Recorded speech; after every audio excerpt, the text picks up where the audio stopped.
दोस्तों रात के तकरीबन 10:30 बजने को आए थे और सर्द रात में 10:30 तो देर रात को ही बजा करते हैं। सारे लोग कंबल ओढ़कर आराम से सो रहे होते हैं। एक विजय की जिंदगी थी जिसके अंदर कठिनाइयों की तो कोई कमी नहीं थी, लेकिन बावजूद इसके भी अपनी जिंदगी को हंसते खेलते गुजारना उसे बेहद पसंद था। आज भी वो अपने बेस्ट फ्रेंड के बर्थडे पार्टी में निकलने वाला था। जाते समय उसने सोचा कि वो अपने दोस्त के लिए कोई गिफ्ट ले लेता है और फिर उसने बगल की ही दुकान में एक गिफ्ट ऑर्डर किया। दुकानदार उसका बहुत अच्छा दोस्त था, तो उस दुकानदार ने कहा, अरे भाई साहब आज किधर जा रहे हो? तो विजय ने पूरी बात बताई। फिर उस दुकानदार ने कहा, आते वक्त जरा संभल कर आना, कुछ अनोखा रहता है यहाँ पर। उस दुकानदार की बात सुनकर विजय के चेहरे पर झुर्रियां पड़ने लगी, यानी कि वो थोड़ा सा विचलित हो गया कि वो दुकान वाले भैया विजय से कहना क्या चाहते हैं। जैसे तैसे विजय ने अपने उस दुकानदार की बातों को नजरअंदाज किया और वापस अपने ऑफिस में लौटे, क्योंकि उसने ऑफिस के अंदर अपना पर्स रख दिया था। लेकिन उसने देखा कि बॉस ने तो ऑफिस को बंद कर दिया है और नियमों के अनुसार अब ऐसा कोई भी नहीं था जो उसके बिना आज्ञा लिए उसको खोल सके। अब ये मुमकिन ही नहीं था। विजय के सामने मुसीबतों का अब पहाड़ खड़ा हो गया, क्योंकि उसे होटल तक जाना था और उसे होटल तक जाने के लिए किसी ऑटो वाले की बेहद आवश्यकता थी। फिर उसने जब अपनी जेब में हाथ डाला, लेकिन दुख तो इस बात का था कि उसकी जेब खाली थी। हालांकि कुछ छुट्टे पैसे थे जिसकी वजह से वो होटल तक तो पहुंच सकता, लेकिन लौटते वक्त उसे कठिनाइयां हो सकती थी। लेकिन उसे बर्थडे पार्टी में जाना भी बेहद जरूरी था। बाद में उसने तय किया कि आते समय जो होगा देख लेगा। फिर क्या था, उसने बगल वाले ऑटो स्टैंड से एक ऑटो पकड़ा और उस होटल के लिए निकल गया। ऑटो एक ऐसे रास्ते से निकल रही थी जिसके चारों तरफ जंगली सूखे पेड़ों के साथ साथ सूखी हुई जमीन और साथ ही अंधेरी रात की जोरदार खामोशी नजर आ रही थी। विजय इन सब चीजों से बेफिक्र बस आश्वासन के साथ बैठा रहा। कुछ देर के बाद वो होटल तक पहुंच गया और अपने दोस्त की पार्टी को एंजॉय करने लगा। लेकिन काफी देर तक विजय को ऐसा लग रहा था कि आज उसका पूरा बदन बाकी दिनों के मुकाबले कुछ ज्यादा ही कमजोरी महसूस कर रहा है, और ये सब अचानक ही हुआ। फिर वो शराब के नशे में इन सब चीजों को भूल गया और पार्टी को एंजॉय करने लगा। तकरीबन 12:30 बजने को आए थे। ठंड के इस मौसम में अब घर जाना भी बेहद जरूरी था। उसका बेस्ट फ्रेंड भी अब तक घर निकल चुका था। ज्ञात होने के बावजूद भी काफी देर तक विजय अपने जाने पहचाने दोस्तों से मुलाकात करता रहा, और जब थोड़ा होश में आया तो उसने भी घर जाने की सोची।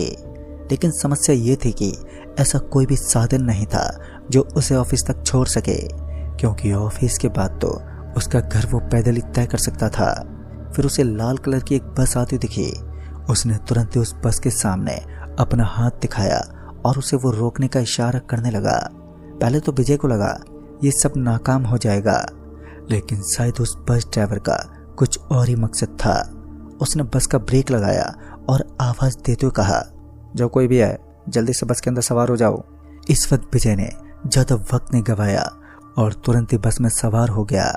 उसने देखा कि बस पूरी तरह सन्नाटे में डूबी हुई थी। बस के अंदर उसके अलावा कोई भी मौजूद नहीं था। विजय को हल्की हल्की नींद भी अब सताने लगी, जिस वजह से वो सबसे आगे वाली सीट पर बैठ गया और अपनी पलकें झपकाने लगा। दोबारा जब उसने अपनी आंखें खोली तो उसके पैरों तले जमीन खिसक गई। बस के अंदर लोगों की मौजूदगी इस कदर मौजूद थी कि बस पूरी खचाखच भरी हुई थी। लोगों की चीख चिल्लाने की आवाज से ऐसा लग रहा था मानो पल भर में ही बस भर गई हो। अचानक से बस के अंदर लगी छोटी छोटी लाइट ऑन ऑफ होने लगी, और उसके साथ ही सब कुछ जैसे कुछ पल के लिए दिखाई देता तो कुछ पल के लिए सब कुछ अंधेरे में डूब जाता। बस के अंदर के तापमान में वृद्धि होने लगी और गर्मी के कारण विजय का पूरा शरीर तपने लगा। इस वक्त बस थम चुकी थी और बस से उतरना भी बेहद आसान था। विजय जैसे ही बस के दरवाजे के पास पहुंचा तो उसने देखा कि नीचे एक गहरी खाई बनी हुई थी और लंबे लंबे जीव और कीड़े अपने भयानक दांतों से किसी शिकार का इंतजार कर रहे थे। विजय समझ चुका था कि उसकी एक गलती उसकी जिंदगी बर्बाद कर सकती है, और अब उसे किसी भी हालत में बस के अंदर ही थमना चाहिए। बस के बाहर देखा तो पेड़ पौधे नजर आ रहे थे, साफ साफ ऐसा दृश्य नजर आ रहा था मानो बस जमीन पर खड़ी है, लेकिन बगल में मौजूद वो खाई कहां से आई। और इतने दिनों से उसने ऐसी किसी भी खाई को नहीं देखा था। बस ये बातें विजय के दिमाग में भूचाल सा मचा रही थी। दूसरी तरफ विजय का दिमाग हिलता जा रहा था, उसका नशा तक उतर चुका था। इतने में बस का ड्राइवर बोला, क्या हुआ, डर गए? विजय ने अपनी गर्दन नीचे की तरफ झुकाई और हामी भरने लगा तो उसके पीछे से एक आवाज आई, अरे उस्ताद जी, डरने की क्या बात है? वैसे भी मरे हुए लोगों को डर किस बात का? एक आदमी की जुबान से इस घिनौनी बात को सुनकर विजय पूरा सुन पड़ गया। वो झट से पीछे मुड़ा तो उसने देखा कि उस बस के अंदर उसके अलावा सिर्फ ड्राइवर ही मौजूद था। 2 पल पहले नजर आने वाले वो लोग भी वहां से गायब हो चुके थे जिन्होंने बस के अंदर शोर मचा कर रखा था। अब बस पूरे सन्नाटे में थी। दोबारा बस के अंदर खामोशी पसर चुकी थी और विजय को कुछ भी ठीक से अब समझ ही नहीं आ रहा था कि वो करे तो करे क्या। एक तरफ तो उसे सही सलामत अपनी ऑफिस तक पहुंचना था और दूसरी तरफ इस बस ने अपनी माया जाल में विजय को हताश कर रखा था। और ऊपर से अब उसे ऐसा भी एहसास होने लगा कि वो बुरा फंस गया है। वो बस से नीचे उतरना चाहता था, लेकिन बस एक ऐसे स्थान पर थी जहां चारों तरफ मौत का संकेत था। तभी पीछे से आवाज आई, अरे ओ बाबू साहब, अभी तक आपने किराया नहीं दिया, कृपया अपना किराया दीजिए ताकि आपको सही सलामत आपकी जगह तक छोड़ दें। तभी वो पीछे मुड़ा तो उसके पीछे कंडक्टर खड़ा था जिसके कंधे पर एक बैग टंगा हुआ था। विजय ने अपनी जेब में हाथ डाला तो उसे याद आया कि उसके पास तो पैसे ही नहीं हैं। झट से एक बार फिर विजय अब पूरा हिल गया, क्योंकि एक भूतिया कंडक्टर को पैसों के लिए मना करने का मतलब था अपनी मौत को आमंत्रित करना। तभी विजय दबी आवाज में बोला, भाई साहब, मेरे पैसे कहीं गिर गए हैं और मैं नीचे उतरना चाहता हूँ, लेकिन नीचे एक गहरी और डरावनी खाई है और अगर मैं गलती से भी खाई में गिरा तो मेरी जिंदगी खत्म हो जाएगी। वो कंडक्टर एक हल्की सी मुस्कान देते हुए बोला, नीचे उतरना तो मना है, अगर गलती से भी नीचे उतरने की कोशिश की तो उस खाई से पहले तुम प्रेतों के शिकार हो जाओगे। और फिर वो जोर जोर से हंसने लगा। तब तक वो बस जोरों से हिलने लगी और मौके का फायदा उठाकर विजय ने बगल में मौजूद विंडो को तोड़ दिया और तुरंत ही वो नीचे कूद गया। तत्काल बस से नीचे कूदने के बाद उसे पता चला कि अभी भी उसके ऑफिस की दूरी यहाँ से बहुत ज्यादा है और वो पैदल पैदल इतनी दूरी को तय नहीं कर पाएगा। कुछ देर तक तो वो ऐसे ही पैदल पैदल चलता रहा, लेकिन बाद में उसने कुछ ऐसे अप्रतिम दृश्य को देखा जिसे देखकर उसकी रूह कांप उठे और उसने जीने की उम्मीद को त्याग दिया। दरअसल उसने देखा कि सामने की तरफ से वही लाल कलर की बस उसे अपनी ओर आते हुए दिखाई दी।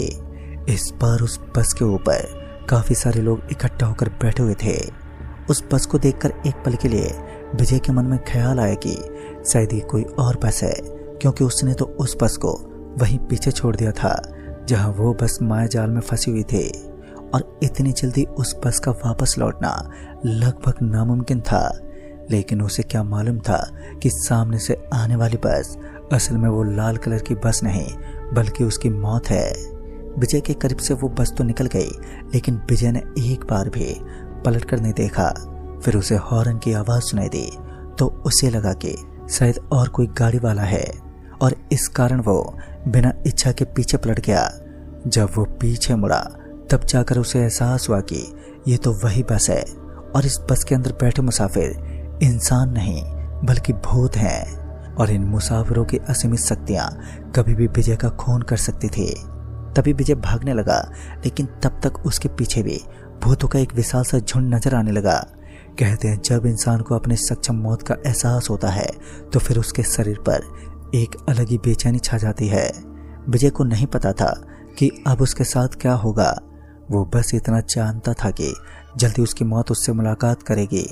इतना डर और खौफ विजय से बर्दाश्त नहीं हुआ, जिस कारण वो बेहोश हो गया और जमीन पर गिर पड़ा।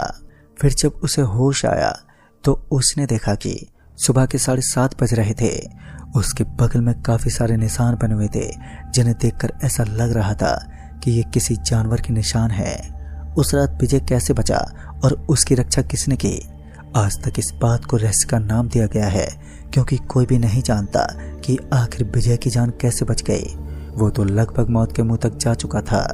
उस दिन की घटना जब विजय ने उस दुकानदार को बताई तो उसने बताया कि लाल कलर की उस बस के अंदर कुछ यात्रियों की आत्माएं भटकती हैं। सालों पहले यहाँ कुछ ऐसा हुआ था जिसका अंदाजा लगाना भी बड़ा डरावना और दर्द भरा होता है।